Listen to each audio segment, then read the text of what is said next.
अस्सलाम वालेकुम दोस्तों, उम्मीद है आप खैरियत से होंगे। जनता की बात का नया एपिसोड लेकर एक बार फिर हम आपकी खिदमत में हाजिर हैं।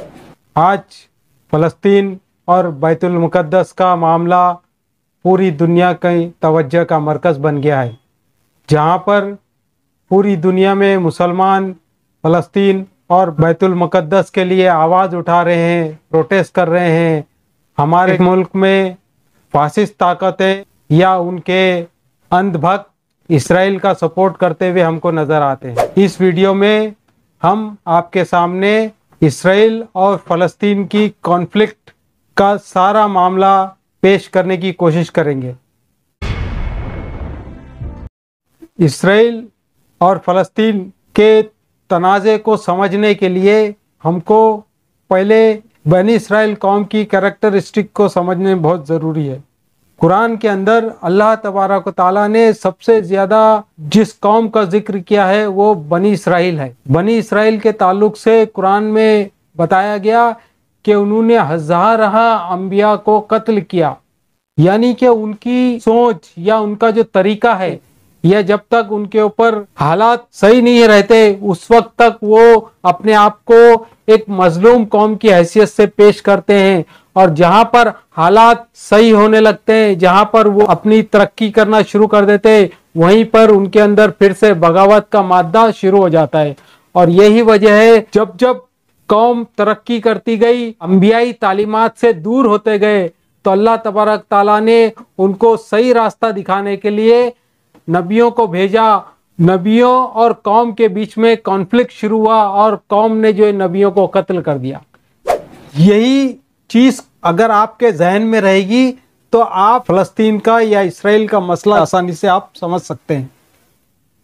जब सेकंड वर्ल्ड वॉर के टाइम पर जर्मनी में हिटलर ने यहूदियों को मारना शुरू किया तो यहूदी तमाम दुनिया में बिखरते चले गए। वो वक्त था जब फ़लस्तीनियों ने यहूदी बस्तियों को वेलकम किया और अपने मुल्क में जो है उनको रहने की जगह दी। उस वक्त वो मजलूम बनकर वहां पर रहना उन्होंने शुरू किया, और धीरे धीरे जब उनके पास में जराए बढ़ते गए और उन्होंने तरक्की करना शुरू की, तो फिर उनका जो है असल एजेंडा लोगों के सामने आया और उन्होंने 1948 के अंदर नई रियासत जिसका नाम था इसराइल, उसकी घोषणा करवा ली। इसराइल चूंकि 1948 से पहले तक पूरी दुनिया के अंदर एग्जिस्ट नहीं था, आप समझ सकते हैं कि वो फ़लस्तीन के इलाके को कब्जा कर कर गलत तरीके से उन्होंने इसराइल नाम का एक मुल्क अपने लिए हासिल कर लिया। मेरी जमीन को मुझसे छीना गया और उसके ऊपर जो है जबरन जो दूसरे लोगों ने कब्जा कर लिया। अब अगर मैं उसके लिए आवाज उठाता हूं, मैं उसके लिए कोशिश करता हूं, मैं उसको खाली कराने की जद्दोजहद में लगा रहता हूं, तो मुझे लोग क्या कर रहे हैं? टेररिस्ट कह रहे हैं। यही चीज फ़लस्तीनियों के साथ हो रही है। जो जगह आज इसराइल नाम से मुल्क वजूद में आया है, वो जगह इसराइलियों की नहीं बल्कि सदियों से फ़लस्तीनियों की जगह थी, और उस जगह के ऊपर मुसलमान हमेशा से रहा करते थे। मुसलमानों ने हमदर्दी के नतीजे में यहूदियों को रहने के लिए परमिशन दिया, यहूदियों को वहां पर अपने इलाके में बसने की इजाज़त दी, और उसी का नतीजा हुआ कि कुछ सालों के बाद में यहूदियों ने उस इलाके में जड़ पकड़कर एक नए मुल्क की घोषणा की जिसका नाम था इसराइल। और उसके बाद से लगातार इसराइल इस बात की कोशिश कर रहा है कि किसी न किसी तरह से सारा जो फ़लस्तीनी इलाका है उसको हड़प कर एक ग्रेटर इसराइल बनाया जाए, और उसी वजह से वो हर वक्त मुसलमानों के ऊपर जुल्म और ज्यादती करता रहता है, उनके इलाकों के ऊपर कब्जा करता रहता है, और उनके इलाकों में कॉलोनीज बनाता है, सेटलमेंट कॉलोनीज बनाता है, ताकि जो इसराइल के जो लोग हैं, जो यहूदी लोग हैं, जो दुनिया भर से इसराइल की तरफ कूच कर गए हैं, उनको रहने के लिए घर मुहैया करा सके। और इसी का नतीजा है कि वक्तन फ़ौक्तन इसराइलियों में और फ़लस्तीनियों में झड़पें हुआ करती हैं। चूंकि इसराइल एक ताकतवर मुल्क है जिसकी सपोर्ट जो है हमेशा से मगरबी ताकतें और अमेरिका हथियारों के जरिए से करता रहा है, और उनके मुकाबले में जो फलस्तीनी लोग हैं वो निहत्थे लोग हैं, वो अपनी ज़मीन का दिफा कर रहे हैं, अपने इलाकों का दिफा कर रहे हैं, अपने घरों का दिफा कर रहे हैं। उनके ऊपर जो है हर तरीके के खतरनाक हथियारों से इसराइल हमेशा हमले करता रहता है, और उसके जवाब में फलस्तीनी लोग पत्थरों से जो है उसका मुकाबला आज तक करते हुए नजर आ रहे हैं। और यही वजह है कि इसराइल बिना डरे हुए और बिना किसी नतीजे की परवाह किए बगैर जब चाहता है फलस्तीनियों के ऊपर हमला कर देता है। लेकिन जो हालिया कॉन्फ्लिक्ट हुआ है उसमें इसराइल को अनएक्सपेक्टेडली जो है बहुत बड़े गंभीर नताइज से जो है गुजरना पड़ा। इससे पहले फलस्तीनियों के पास में ऐसी कोई ताकत नहीं थी जो वो इसराइल का मुकाबला कर सके और इसराइल को नुकसान पहुंचा सके। जानी नुकसान तो बहुत दूर की बात है, माली नुकसान या इमारतों को नुकसान या फिर सड़कों को नुकसान या फिर एयरबेस को नुकसान पहुंचा सके, ये बहुत दूर की बात थी। अब चूंकि मुसलसल जो है इसराइल और फलस्तीन के बीच में जंग होती रहती है, उसके नतीजे में जो है फलस्तीनियों ने अपनी मदद आप कर कर अल्लाह ताला के भरोसे पर अपने आप को इतना डेवलप कर लिया है कि अब वो जो है इसराइल को थोड़ा बहुत सही लेकिन मुंह तोड़ जवाब देने लायक बन गए हैं। और यही वजह है कि अब जो हालिया वाकया हुआ है उसके अंदर इसराइल की नींद हराम हो चुकी है। इसराइल ने मस्जिद अक्सा पर हमला किया, उसके जवाब में फलस्तीनियों की तरफ से, गज्जा की तरफ से एक ही वक्त में 160 से ज्यादा जो है मिसाइल दागे गए, और जो उसका मशहूर सिक्योरिटी सिस्टम था, एयर डिफेंस सिस्टम था, उसको जो है उन्होंने ब्रेक कर दिया।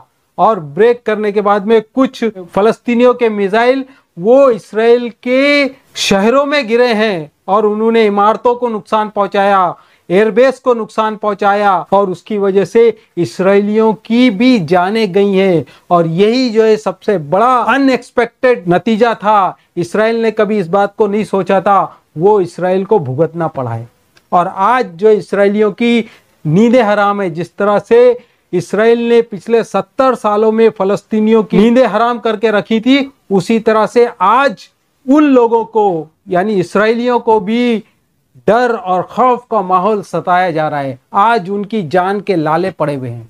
इसराइल के जो प्राइम मिनिस्टर बेंजामिन नेतन्याहू, उन्होंने जल्दबाजी के अंदर ऐलान कर दिया कि हम जो है गज्जा के ऊपर जमीनी हमला करने के लिए तैयार हैं। 2015-16 में एक मर्तबा जमीनी हमला हुआ था गज्जा के ऊपर, तो इसराइल को अपनी कब्र हुआ नजर आने लग गई थी और वो बड़ी मुश्किल से जान बचाकर वो गज्जा से बाहर निकल सका था। लेकिन आज अगर वापस से वो गलती दोहराएगा तो फिर से उसको अपनी कब्र वहीं बनानी पड़ेगी। लेकिन ये हालिया जो कॉन्फ्लिक्ट हुआ है, झड़प हुई है, उसके पीछे जो रीजंस है, वो रीजंस को भी हमको समझने की बहुत ज्यादा जरूरत है।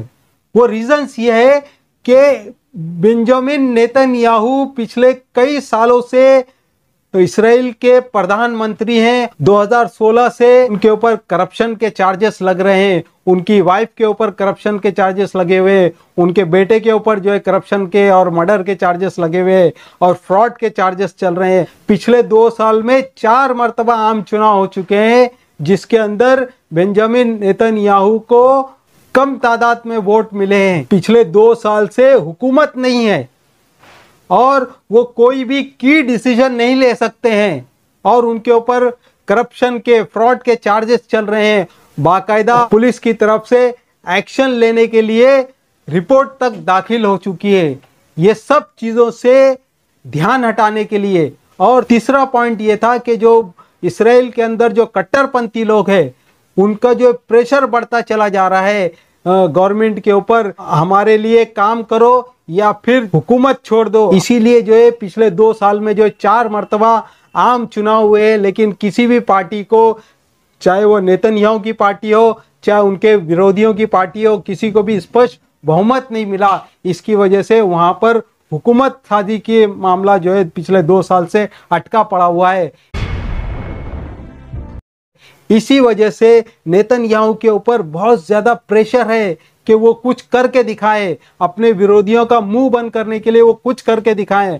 और सबसे आसान टारगेट ये था कि मुसलमानों के ऊपर हमला कर दे, जिस तरह से हमारे मुल्क में पिछले 7 सालों से यही मामला चला आ रहा है।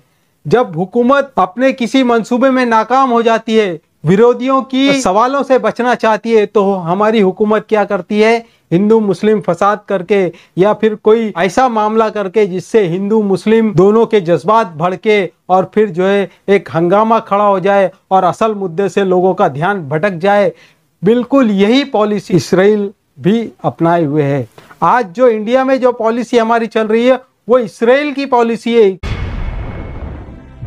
हमको समझने की जरूरत है कि किस तरह से अपनी नाकामी छुपाने के लिए हुकूमतें अपना विकार, अपनी इमेज को संभालने के लिए वो मामले को जो है हिंदू मुस्लिम या मुसलमानों के ऊपर अटैक से जो है अपने आप को बचाने की कोशिश करती हैं, अपने मामले को कवर अप करने की कोशिश करती हैं।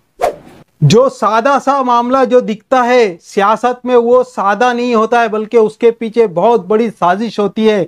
यही साजिश जो है हमने बहुत मर्तबा इंडिया में हर मामले में हमने देखी है कि किस तरह से हमारी गवर्नमेंट ने कोरोना महामारी को डीलिंग की, वो डीलिंग में जो है फेल हो गई। फेल होने के बाद में इन्होंने क्या किया, उसको अलग रंग देने की कोशिश की, लेकिन उस मामले के अंदर भी वो फेल हो गए। उसी तरह से इसराइल ने भी अपनी इमेज को बचाने के लिए मुसलमानों के ऊपर अटैक किया था, लेकिन अब मामला ये हो गया है, सांप के मुंह में जिस तरह से छुछुंदर अटक जाती है, ना निगलते बनती है ना उगलते बनती है, उसी तरह से इसराइल के मुंह के अंदर भी फलस्तीनी लोग हमास वो अटक गया है। ना वो उगल सकता है अब, ना वो निगल सकता है। अगर निकलेगा भी तो उसको ज्यादा नुकसान होगा, और उगलेगा भी तो उसकी जो है पूरी छवि इंटरनेशनल तौर पर खत्म हो जाएगी, खराब हो जाएगी।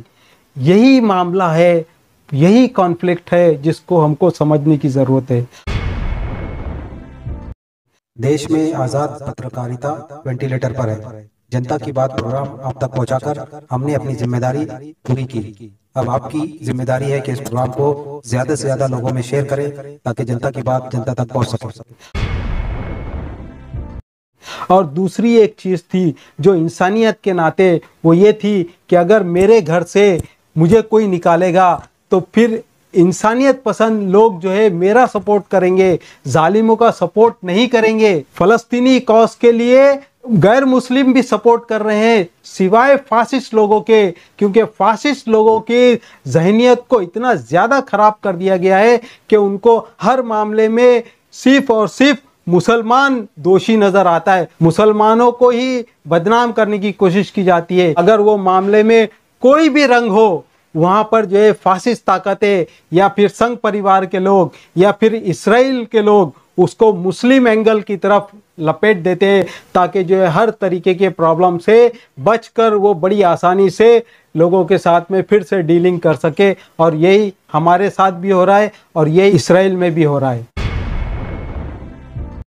अगर इंसानियत के नाते अगर आप सही इंसान हैं और आपको अंधभक्ति का वायरस नहीं लगा हुआ है तो फिर आप सही का साथ देंगे। फलस्तीन मामला जो है पूरी दुनिया को एक्सपोज कर रहा है कि अगर जो लोग सच्चाई का साथ देते हैं वो लोग फलस्तीनियों का साथ दे रहे हैं, और जो लोग बुराई का साथ देते हैं और जिनकी नफ्सियात, जिनकी साइकोलॉजी में बुराई की बीमारी ज़्यादा है, वो लोग हमेशा जो है गंदगी का और गलतियों का साथ देते हैं। तो हमको नज़र आ रहा है कि फ़लस्तीन के साथ में पूरी दुनिया खड़ी हुई है और फ़लस्तीन की मुखालफत में यानी इसराइल के साथ में बहुत कम लोग खड़े हुए हैं, और जो लोग खड़े हुए हैं वो भी जो है कहीं ना कहीं अपने आप में शर्मिंदगी महसूस कर रहे हैं।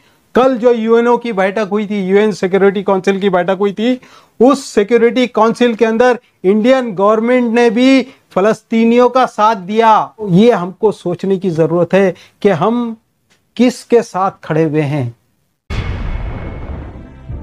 इस वीडियो के अंदर हमने आपके सामने जो बातें रखी है, अगर वो बात आपको अच्छी लगे तो फिर इस वीडियो को आप ज़्यादा से ज़्यादा लोगों में शेयर कीजिए और अपने कमेंट्स लिखकर हमको बताइए कि आपको ये मामला कैसा नज़र आता है। हम फिर आपसे नए मुद्दे के साथ में मुलाकात करेंगे। तब तक के लिए अल्लाह हाफिज़।